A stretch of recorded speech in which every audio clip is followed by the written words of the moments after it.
పండగలకి పెద్దగా ఆర్భాటాలు చేయొద్దు, హడావిడి చేయొద్దు అంటూ ఉంటారు మీరు. మీరు ఒకవైపేమో భగవంతుడిని నమ్ముతూ పూర్తిగా అనుమానమే లేదు. అదే నేను అనుమానం కలగాల్సి వస్తుంది. భగవంతుని పూర్తిగా నమ్ముతున్నారు. ఇందాక మనం మాట్లాడుకున్న దాంతో అంతా తెలుస్తుంది. మరి పూజలు పునస్కారాలకి ప్రాధాన్యత ఇవ్వద్దు అనడంలో ఆంతర్యం ఏంటి అంటారు? భగవంతుడు పూజలకు లొంగుతాడని ఎక్కడ చెప్పారు? ఒక్క ప్రమాణం చూపించమనండి ఎవరినైనా సరే.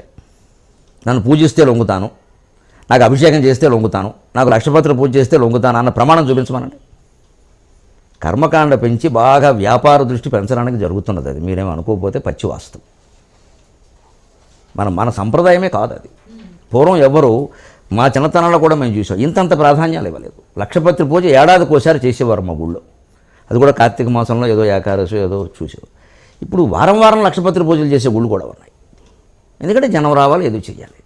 హడావుడి వల్ల ఎప్పుడు నేను హడావుడిని ఆర్భాటాన్ని వీటిని నేను ఎందుకు తరచూ విమర్శిస్తాను అంటే, హడావుడి చేసిన చోట మీరు ఎప్పుడైనా గమనించండి, పోటీ పెరిగిందా లేదా, అహం ప్రవేశిస్తుంది. మరి అహం ప్రవేశించాక భక్తి ఏమిటండి? మా ఇంట్లో జరిగింది పూజ, చుట్టుపక్కల వాళ్ళు అందరూ అన్నారు ఈ మధ్యలో ఎవరు ఇలా చేయలేదని. అంటే ఇప్పుడు ఇల్లాలు భక్తురాలా, అహంకారపూరితురాలా? ఇవిడికి జన్మలో దేవుడు కనపడతాడా?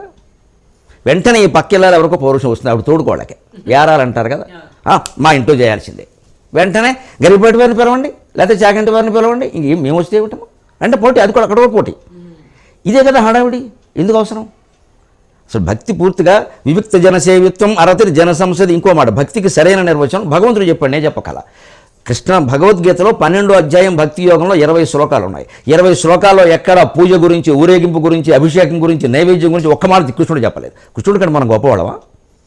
ఆయన చెప్పిన భక్తి ఏంటంటే యో నహృష్యతి నద్వేష్టి నశోచతి నకాంక్షతి. ఇదే ఆయన చెప్పి శుభాశుభ పరిత్యాగి భక్తిమాన్ యస్స మే ప్రజగా. దేనికి ఎక్కువగా ఆనందించద్దు, దేనికి అతిగా దుఃఖించద్దు, ఊరికి స్పందించంతే. ఇది భక్తి.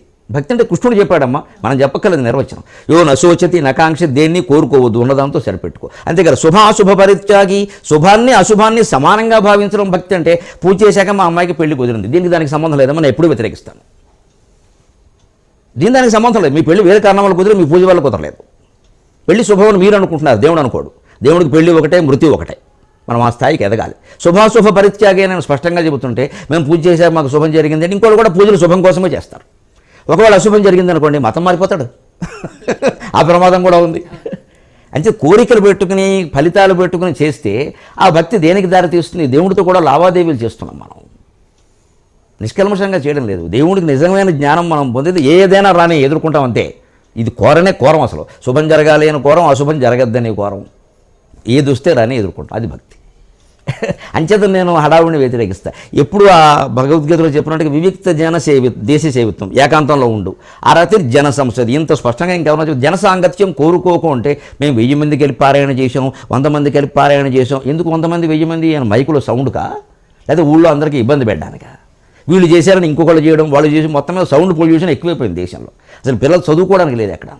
ప్రతి సీజన్లో ఏదో దేవుడు, ఏదో గోల. ఇంతేనా? ఈ గోళలకి గొట్టాలకి దేవుడు లొంగుతాడమ్మా? ఏకాంతంగా ఉండి ఆ పారాయణ ఏదో ఏకాంతంగా చేయమని, ఆ పూజ అభిషేకం ఏకాంతంగా చేయమని రెండో వాడిని పిలవద్దు, తెలిపోతుంది భక్తి ఉందో లేదో. అది భక్తి అంటే. అంతేగాని 100 మంది కలిసి సంతర్పణ చేసి భక్తి అంటే అది భక్తి.